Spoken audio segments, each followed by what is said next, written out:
Hello everyone and welcome to History Fireside videos. Today just going to be a very quick video about a project that I launched a few months ago. I'm still quite nervous about being on camera and a little bit uncomfortable, so I'm hoping to publish a video every week to help me get over some of those nerves. But the project I want to talk about is my Record Covid-19 project, and it was inspired by a brilliant historical resource, mass observation. And Mass Observation was a social research organisation that was founded in 1937. And Mass Observation wanted to record people's everyday lives through interviews, observations and surveys. And it was founded by anthropologist Tom Harrison and his colleagues Humphrey Jennings and Charles Match. And Mass Observation, through these various research methods, sought to create an anthropology of ourselves.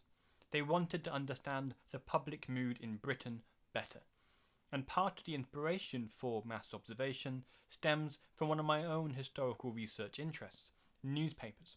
Tom Harrison and his colleagues were so upset and infuriated by how the British press had misconstrued and misrepresented the public opinion during the abdication crisis that they wanted to launch a social research group that they felt would more accurately reflect the British mood. And shortly before the Second World War, Mass Observation asked people across Britain to send in diaries and accounts of their day-to-day lives as people lived through one of the most historical events of the 20th century.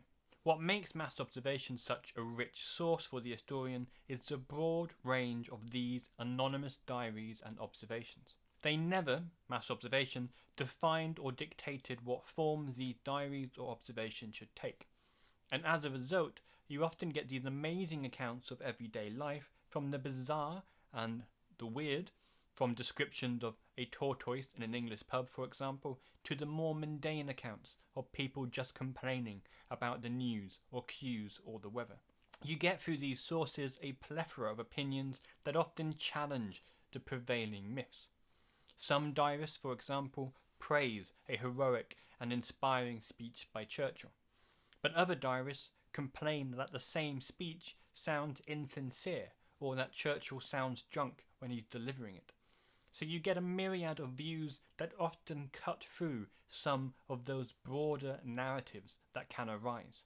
And I really wanted my Record Covid-19 project to do something similar, to avoid the generalization of a grand historical narrative and focus on the different histories of the same event. It's only a small project being run by me from my desk, but we've had so far over 70 anonymous accounts from across the world, mainly Europe, but across the world so far, and they do exactly that. It shows how we all experience the same history slightly differently. There are some accounts of people talking about how they struggle under lockdown, and yet you have other accounts of people saying lockdown has given them greater freedom to pursue their own interests than ever before. Some people find lockdown very isolating and very difficult. Other people find lockdown quite easy. We see in the report some people agreeing with the government policies, other people completely disagreeing. So you get this broad range of different histories of people living through the same moment, the same period.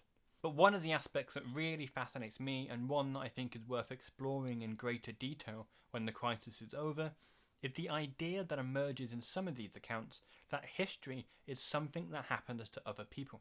It doesn't happen to us, or we don't expect it to, at least. And that sentiment is seen in several different accounts from all over the world.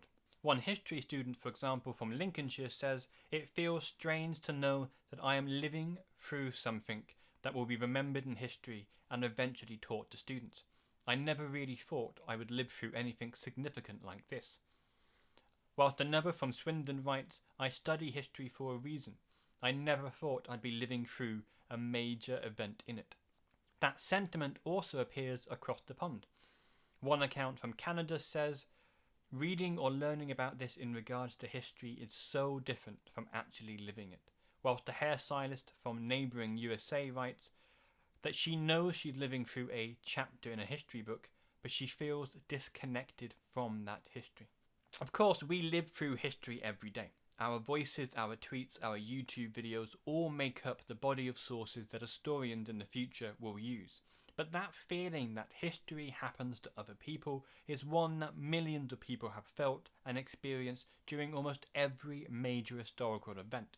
And it is one that I think is really worth exploring more in detail when this project is over. It's also been really nice to read people's feedback on the project too, with some people saying that just reading through the diaries and seeing what other people are feeling and sharing their experiences has helped provide them with a sense of relief during a difficult time. So that's one of the projects that I'm currently working on. At the moment there's over 70 diaries, but Record Covid is still looking for more accounts of people of their life during lockdown, as lockdown is being eased, and what people are feeling about the prospect of entering a new normal. We are living through an historic event, and history is made up of a range of voices, a range of experiences. So if you would like to add yours from wherever you are in the world, then please just follow the link on the screen or down below to add your voice to a project that's trying to record history.